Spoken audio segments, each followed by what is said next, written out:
Hey guys, we just got done doing Mario and Luigi popsicles. We're doing 2 more next week. But on the next stream, which I stream on YouTube, Twitch, and Kick at Jonnyboig, I will be streaming my Cat Adventures digital artwork right here, guys. It will be done by the day we do stream later on today. But yeah, enjoy the video.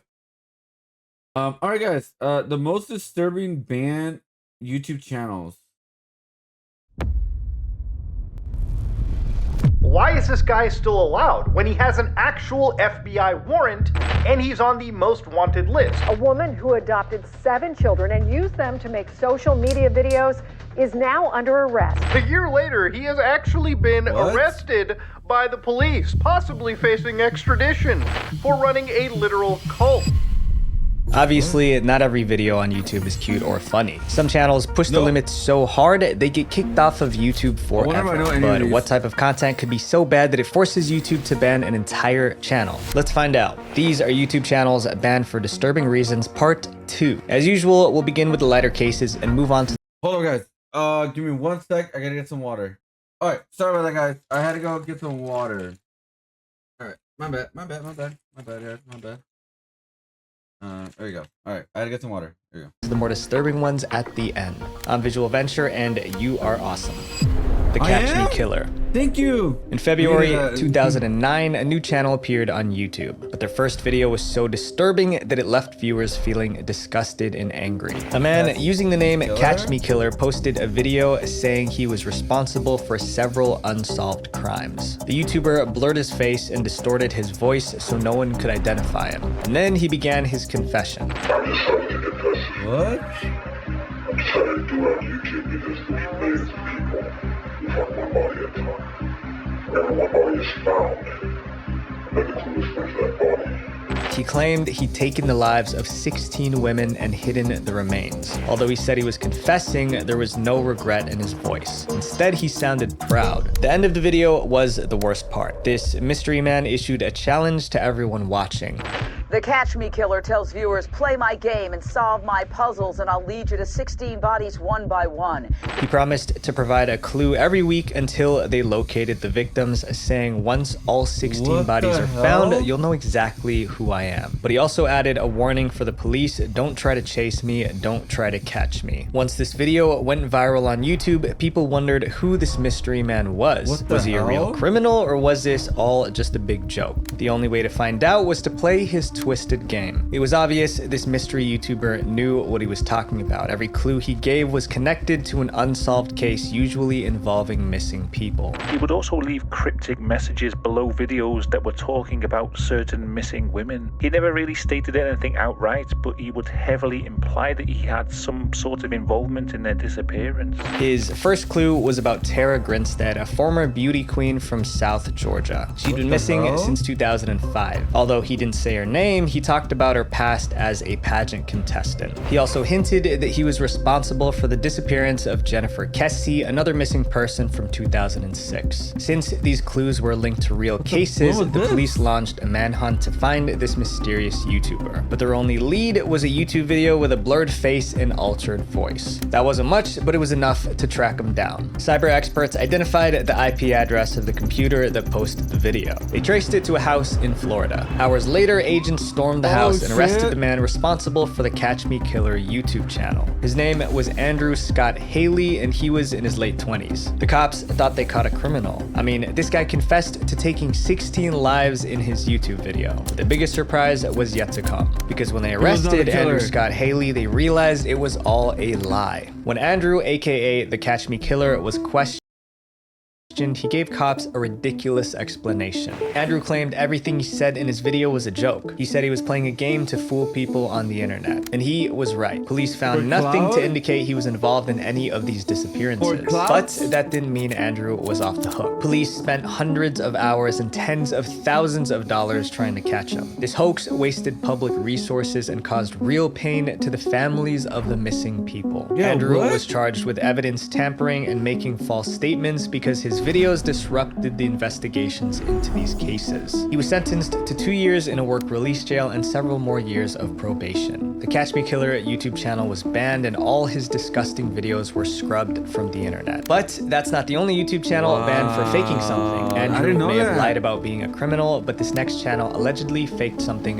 Shit. That's just like that was just for clout. Wow, okay. completely different. The loss of a child. The fake pregnancy. Oh no. Sam and Nia were one of the first couples to create a YouTube channel together. Their channel's name was simple, Sam and Nia. Since March 2007, they've uploaded more than 2,700 videos showing off their marriage and family life. But in 2015, after... Isn't this the guy that had like a Madison, whatever you want to call it? It was like a website for married people to cheat on their spouses or something? And this guy was supposed to be like a super religious, wholesome family type content creator. This is why I say there's no such thing as 100% nice people out there or 100% nice content creators. I will stand on that. I will always say I will always do my best, but I am not the greatest person in the world. And I don't think nobody should claim that at all. All right? Not even nuns. All right? 8 years on YouTube, Sam and Nia's subscribers began to turn on them. And it was all because of a series of questionable videos the couple posted. On August 5th, 2015, Sam uploaded a video called Husband Shocks Wife with Pregnancy Announcement. At first, it seemed like an exciting moment. You'd think a YouTube couple sharing their pregnancy would get a lot of love, right? But there were a lot of things wrong with the video. First, the whole idea itself was off. Nia, the wife, never actually took a pregnancy test. Sam, the husband, thought Nia might be pregnant, so he secretly bought a pregnancy test for her. Then he waited for Nia to use the bathroom. Sam then dipped the test into the toilet. The test came back positive, but Nia had no idea it was even happening. Sam then filmed his wife's reaction when he surprised her with the news that she was pregnant. Did you get a dropper out of the toilet? No, you didn't. I did. No way. Are you serious right now? No way. The couple was excited that they were having another baby, but the reactions from viewers weren't so positive. Many people criticized Sam for conducting a pregnancy test without Nia's consent. Others were skeptical about how valid a pregnancy test from a toilet bowl could be since Nia didn't take another test herself. The whole thing blew up, dividing the YouTube community into those that believed the couple and those that didn't. News outlets contacted doctors to see if the test results were legit, and many doctors said it was not. To defend Sam and Nia, their pregnant fans started posting videos of themselves doing the same.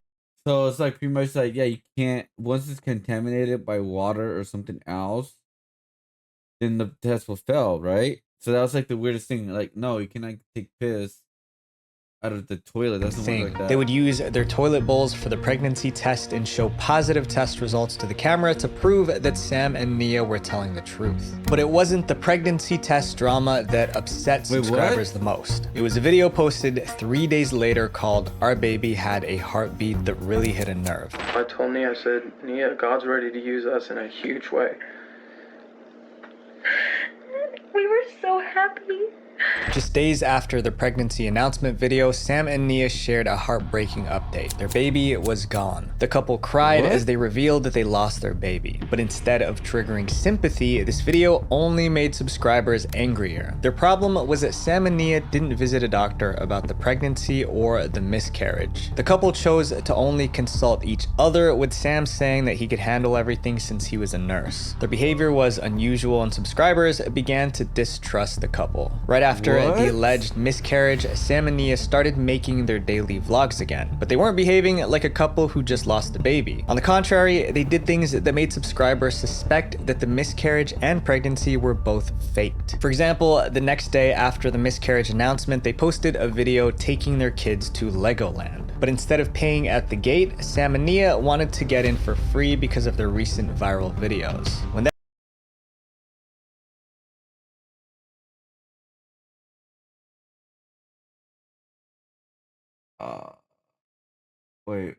wait. Sorry, I'm just that I didn't know this. I know about the pregnancy stuff 'cause I remember watching it like a long time ago. Not watching it, but like heard about it. So they thought everybody would feel bad for them for sympathy's sake, and get him to Legoland for free.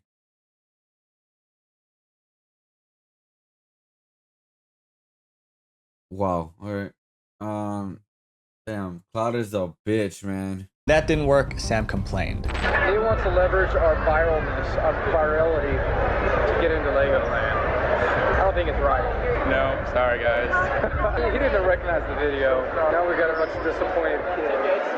Instead of taking time to mourn their loss, the couple was trying to get special treatment as YouTube stars. In the same video, Sam announced that he was quitting his job as a nurse to do YouTube full time. With all these announcements, one after the other, the public suspected that all of this was calculated so that they could boost the Sam and Nia channel. Sam was quitting his job, which meant that they would lose their main income. However, if their YouTube videos went viral, they could support themselves entirely through YouTube. What was the easiest way to achieve virality? Create a sob story. And things kept getting worse. When BuzzFeed called Sam's workplace to ask if he quit, they said he didn't. According to the employment records, Sam still worked as a nurse in the hospital. Whether that was due to delayed paperwork or because Sam lied, no one knew. Either way, it looked like Sam deceived his subscribers, hurting his credibility even more. But this was nothing compared to the scandal that was coming next. What do you In July mean, 2015, Ashley Madison, a dating website for extramarital affairs, was hacked. This website was made specifically for married couples to secretly cheat on their spouses. 3 months later, the hackers released the name of tens of millions of people with an Ashley Madison account. Sam's name was on that list. If you want to learn more about the Ashley Madison hack, you can check out my other video where I cover it in detail. Sam made a video addressing the scandal. As you may have seen, my name has been associated with an Ashley Madison account. Website made for spouses who want to have an affair. I'm here to clarify some of this with you guys because I owe it to you. I did make the account. Even though Sam admitted he was on the cheating site, Nia decided to forgive him. The couple stayed together, making content and raising their kids as if nothing happened. Their fans, however, weren't ready to forgive. Sam and Nia acted like a perfect Christian couple. But if Sam was cheating on his wife, then they were hypocrites. With their pregnancy scandal still fresh, Sam and Nia's reputations were damaged. A few weeks later, Sam got into a fight with vloggers who were liking tweets about Sam and Nia's pregnancy and cheating scandals. The fight took place at a vloggers convention organized by YouTube. Sam and Nia were instantly kicked out of the event. Well, we just got kicked out of Vlogger Fair, guys. Nia's really upset with me. So was a couple other people. I made a really stupid, rash decision while we were hanging out in the lounge. God damn, man. Just why record this? I mean, I get you're recording this for clout and getting views and all that. But bro, dude, this is just no, man, no. Yeah, I don't feel bad, especially about this guy. This guy's a douche. I can tell right away. The next month, their YouTube channel was banned. This was probably because of the fight at the YouTube event and people reporting them for their controversial videos. The channel was eventually unbanned, but faced demonetization issues for a while. Sam and Nia have returned to regular uploads now, but there are still people who believe that they shouldn't have a platform. This next channel was banned for doing something I think we can all agree is wrong. Adopting a kid for views. Adopting a kid for clout. Oh my god! I remember this one. Oh, that's so messed up, dude. It is so messed up. Before we get into this case, I want to point out that some of the information is only alleged. A lot of people believe Micah is guilty, but she's always denied the accusations against her.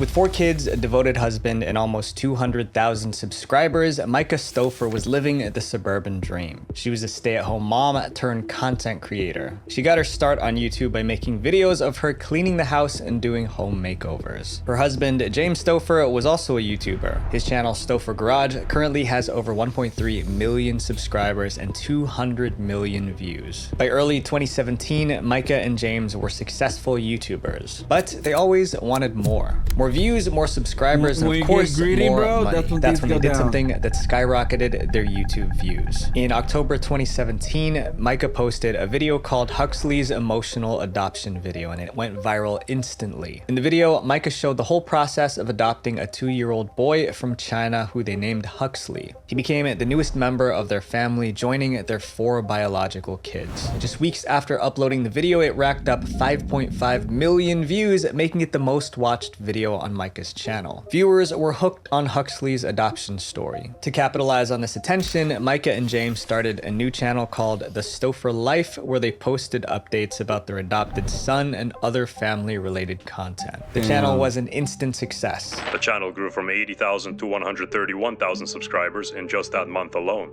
In addition, their monthly average views went from 200,000 to 2.5 million. It was obvious that Huxley was the real reason for their high views. So Micah started using him to farm likes and increase her subscriber count. If you are on my channel and you are here for the Huxley content, give this video a thumbs up. Every thumbnail included Huxley's face, every video title used his name, and she used him to secure multiple sponsorship deals. Eventually, Huxley became one of the— especially for family like content, that's friendly content, those sponsors pay a lot of money for that.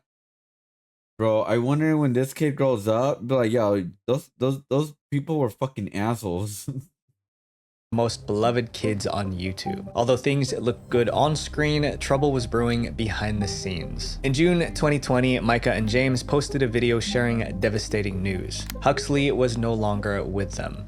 The last couple months have been like the hardest thing I could have ever imagined choosing to do. After coming to the US, Huxley was diagnosed with several health problems, including autism and a brain tumor. Micah and James said they consulted many doctors about how best to care for him. According to them, every doctor told them Huxley needed a different environment. So they decided the best thing to do was to rehome him and place him with another family. Do I feel like a failure as a mom? Like 500%. This decision caused a lot of outrage. Some subscribers accused them of abandoning their son. Others believed that since Huxley was adopted, they gave up on him quickly and wouldn't have done the same if he was their biological child. Critics pointed out how they used Huxley to rack up views. After Huxley joined the family, their channels blew up. Micah's channel went from under 200,000 subscribers to nearly 800,000. Now that their channels were successful, many viewers speculated that they didn't need him anymore. Huxley in particular brought so much viewership to their channel. He's kind of the new moneymaker for Micah. After the video went viral, people started digging into the Stouffer family's past. They found Micah's Facebook posts in adoption groups where she asked questions about Huxley. Some of these posts made it seem like rehoming him was more of a choice than a necessity. James here, this douchebag face here. Our son adopted from China is very delayed, but is obsessed with food. I understand the reasoning. However, if you just ate, he always stares at everyone when they eat. You can't eat food without him watching you eat. Okay. Even if he has food in front of him, has anyone experienced it? Does this less than time? It drives my husband bonkers.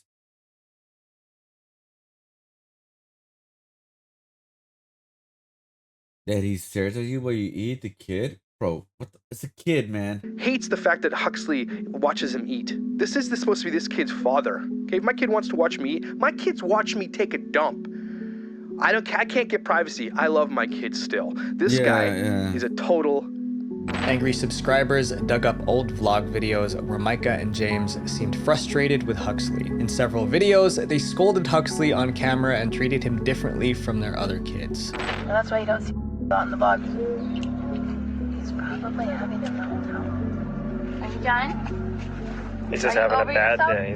There were some examples that really stood out. Micah often criticized Huxley for sucking his thumb, but her feelings about thumb sucking seemed to change when it came to her biological kids. Viewers discovered an old Instagram post from Micah where she praised one of her biological daughters for sucking her thumb. In the post, she thought it was super cute and she said she never wanted her to stop. This was pretty surprising, especially since Huxley was shamed for doing the same thing. The adopted son was also shown with duct tape on his thumb in a different video. But when her older daughter was sucking on her thumb in 2015, Micah said she hoped her daughter never stopped. I hope she never stops sucking her thumb. There were also vlogs where Micah talked about cutting back on money and resources they spent on Huxley's care. In one clip, she mentioned looking for a cheaper therapy for him while wearing what looked like a $6,000 Cartier bracelet. What? I'm excited to see what happens. We're gonna go to a different speech therapist. Not the one that's $500 a month, but we're gonna go to the one that's like $70 for 30 minutes. therapy there, so it'll all work out.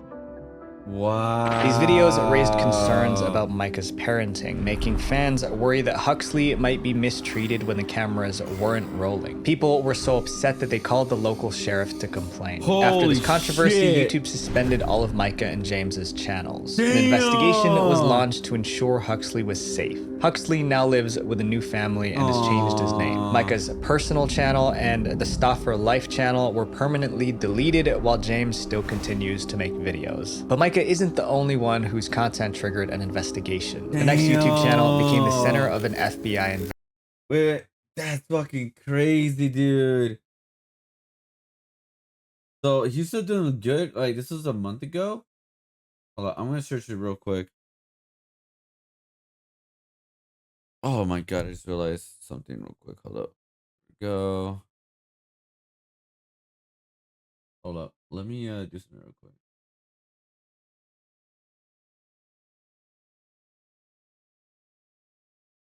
I'm gonna find a Stauffer Garage. I mean, it's $1 million account.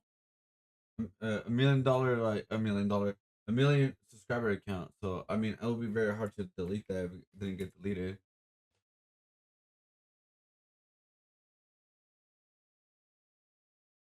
So the last one he posted. No. So he still gets like 20,000 views, which is still pretty good, by the way. I mean, it's not good for his kind of like size of channel, but overall, like he still gets like good viewers here and there.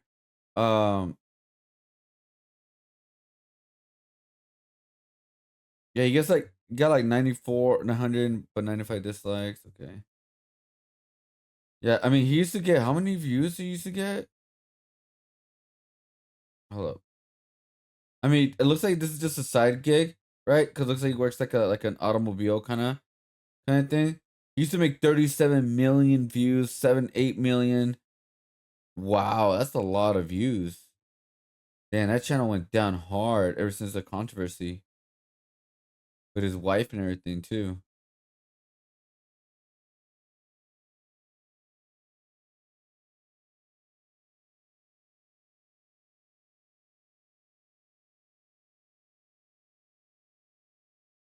All right.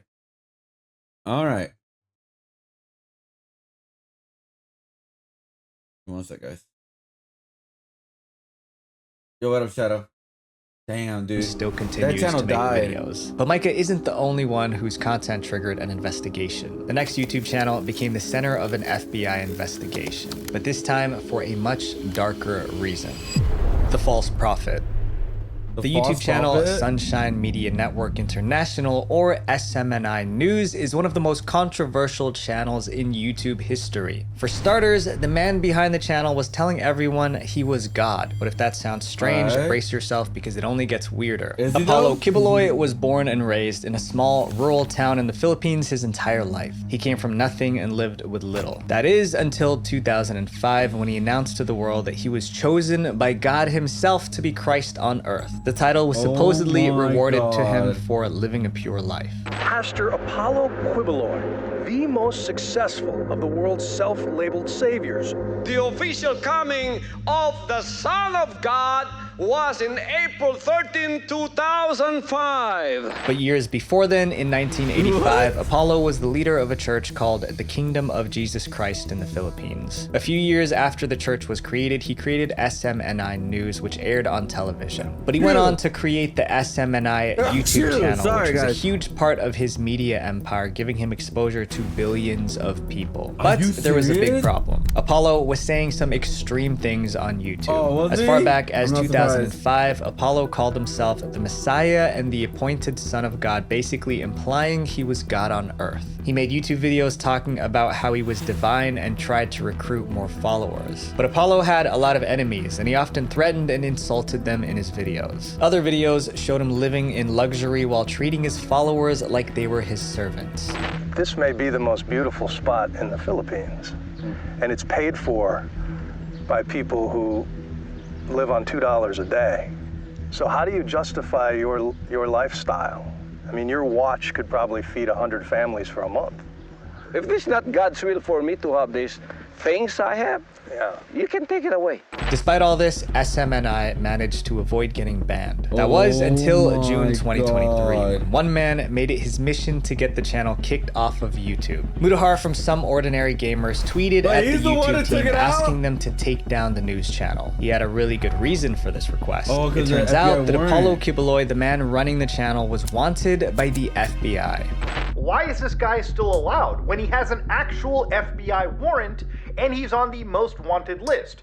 The tweet read, "Someone at Team YouTube has to help the feds or shut this account down. Priest is running a channel still reaching out to victims." After his tweet got a couple thousand likes, YouTube decided to investigate, and what they found was very disturbing. The FBI accused Apollo Kiboloi for running a labor trafficking ring. He was allegedly bringing church members to the US using fake visas. Once they arrived, the members would roam the streets asking people to donate to a kids charity called the Children's Joy Foundation. But the charity was just a front. All donations were going straight to Apollo's pockets. Besides the charity scam, Apollo was involved in other illegal activities like his fixation with selecting the perfect personal assistant. He would handpick female church members to be his personal assistants. These women were forced to work at his house during the night doing things that were far from normal assistant duties. The worst part, some of them were on the younger side. The FBI found out about his crimes, and in 2022, they added Apollo to their most wanted list. What really worried YouTube was that Apollo's SMNI channel, which had over 47,000 subscribers, was allegedly being used to recruit victims. Just one day after the tweet, YouTube permanently banned the SMNI news channel for breaking community guidelines.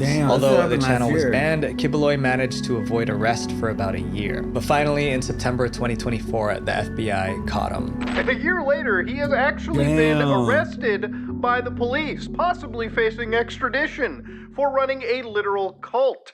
The next ban channel seemed like it was making wholesome family-friendly content. Behind the scenes, it was a house of horrors. Holy shit. The most evil YouTube family.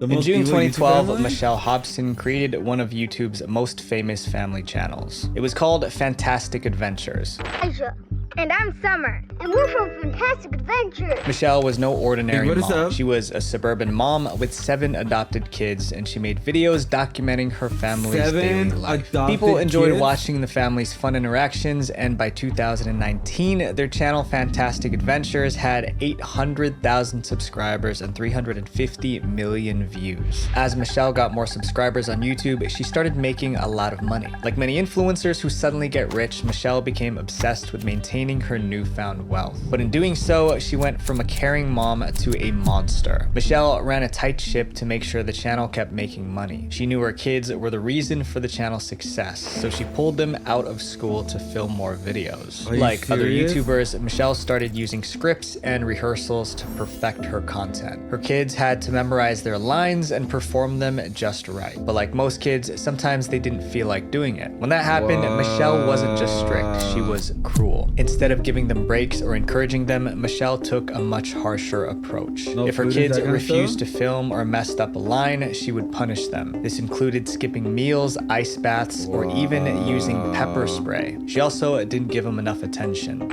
She didn't wash them, she didn't keep them in clean clothing, and for the little ones, she didn't change their diapers frequently. They kept posting videos and the money kept pouring in. Michelle was on top of the world, but it wasn't long before the truth behind Fantastic Adventures was revealed. In 2017, Michelle's neighbors noticed one of her kids running around the neighborhood in a weird way. They thought something wasn't right, so they called the Arizona Department of Child Safety. When the child welfare officers showed up, Michelle managed to talk her way out of it. This was the first time Child Services was alerted. Over the years, Child Services investigated Michelle 9 times, but they never found any real proof of wrongdoing. But in 2019, Michelle finally faced the consequences of her actions. In addition to her 7 adopted kids, Michelle had other adult children, including a biological daughter named Megan. Megan saw how badly her mom treated the others. So in March 2019, Megan called the local police to report her mother. When the officers stopped by the house for a welfare check, they immediately realized that Michelle was unfit to be a mother. The kids were in terrible shape. Michelle was arrested and charged with 30 felony counts of mistreatment. A woman who adopted 7 children and used them to make social media videos is now under arrest. On March 19th, 2019, Michelle's mugshot was all over the news. Subscribers of Fantastic Adventures were shocked to find out the happy family they'd been watching was all an act. Once Michelle was arrested, YouTube immediately terminated the Fantastic Adventures channel. Michelle passed away in November 2019, just months after she was arrested. It's unclear where Michelle's kids are now, but one thing's for sure, they're no longer in the house of horrors. These stories show us how people will do anything to achieve fame. They get lost chasing their dreams, but in reality, true success comes from the connections we build, not the attention we seek. Visual Venture. Make sure you guys click here to watch part 1 of this disturbing band. Damn, I didn't know that was a thing. So she actually passed away months later. I wonder how the daughter feels. Like, she shouldn't feel guilty because her mom was a crazy woman. It's wild that so many family channels do awful. Yeah, you know what? Yeah, all of them is mostly family channels too. Isn't the craziest, weirdest thing ever? I gotta fix this, but I don't know why I did that. But anyways, yeah.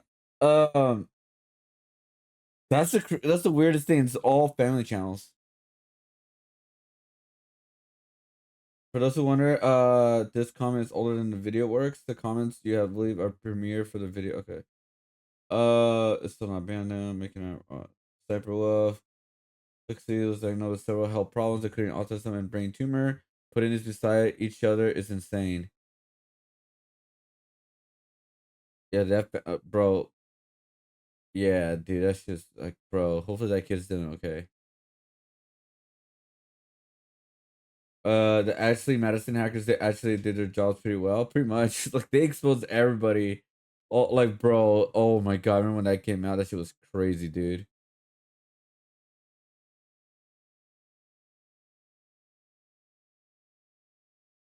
God damn, dude. It's crazy how it's still crazy with the adoption with the $6. It's just, some of them are just shocking. This guy is just a douchebag. Like, just by looking at him, he looks like a douchebag. I'm sorry, but like I'm done.